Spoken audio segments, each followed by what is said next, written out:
it's in their control with a win tonight. Last year's beaten finalists CSK are themselves coming off a confidence-boosting victory over high flyers RCB. It's match 49 in the Dream 11 IPL, and we are in Dubai. Chennai Super Kings, courtesy of that win over RCB, their last encounter, got a W beside their name after 3 losses. And the Kolkata Knight Riders just struggling to put back-to-back wins together. Look at that little table there. Loss, win, loss, win, loss. Need to find a way to get a win tonight.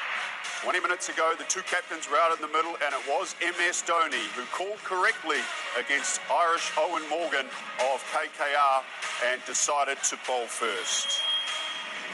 Two teams and changes galore. One change only, though, for KKR. Rinku Singh, the batsman, in for Prasidh Krishna, while CSK have made 3 changes. Faf du Plessis, Monu Singh and Imran Tahir go out. Shane Watson, Ngidi and Colin Sharma come in, and expecting those spinners to play a huge part tonight.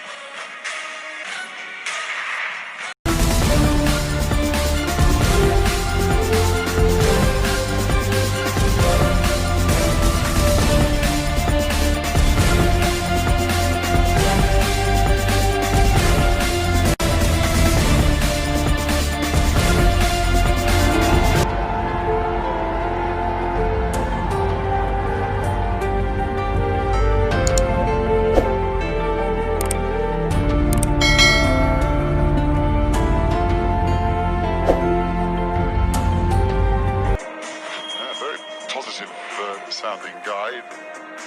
Sometimes you're worried that he looks a bit too deep into himself. He's got all that talent, and when he expresses it, he's a pleasure to watch.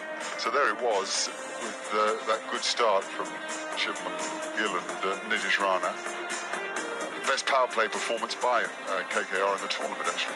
And then people chipping in down the list. And as he said, he just thinks it's a bit slow, and therefore when the quick bowlers take the pace of it, it's difficult to cash in.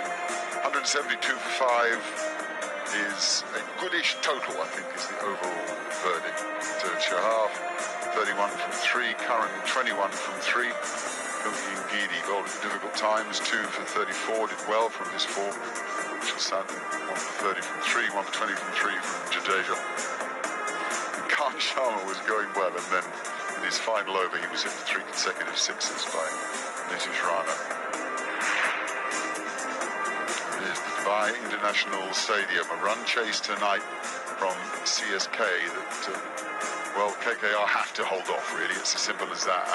It'll leave Sense too much to do to have to win the last game alone. So a very big couple of hours ahead for the Kolkata Knight Riders.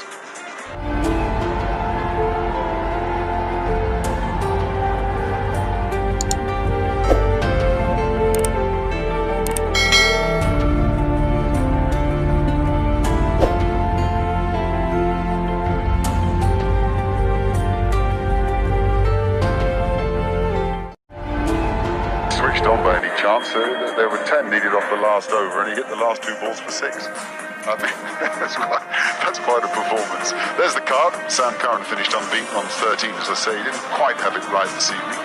Jadeja on 31 from 11 balls, and there's some good strikers to come, actually. Jagadish and Santner particularly.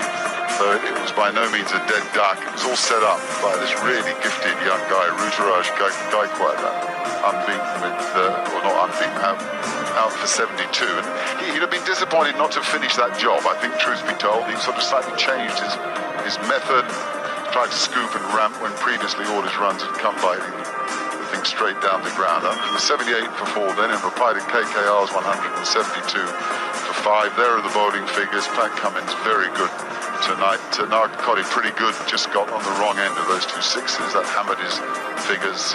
Sunil Narayan, 4 overs, none for 23 is outstanding stuff. And Lockie Ferguson paying the price for some ill discipline at the very end there. There's no doubt that India have got a good one in Chakrabarti. He's a talented cricketer, seems to handle pressure extremely well. Just the 1 over. Nitish Rana, who batted so well earlier in the piece. There you go then, the long and the short of the story. The Knight Riders 172 for 5, Super Kings 178 for 4. Their supporters will be wishing just one of those games earlier in the tournament had gone their way. If so, they too would now be in the race for the playoffs. And a reminder of the league table, the Mumbai Indians, now there aren't enough teams that can catch them. 16 is enough. The problem before was if KKR had won tonight, been enough to catch them. No, they're certain to have qualified for the playoffs. Very tight. Kings 11 play tomorrow night. You wouldn't rule out another fabulous performance from Sunrisers Hyderabad. We saw them in top form here just a couple of days ago, and Rajasthan Royals sure have the firepower.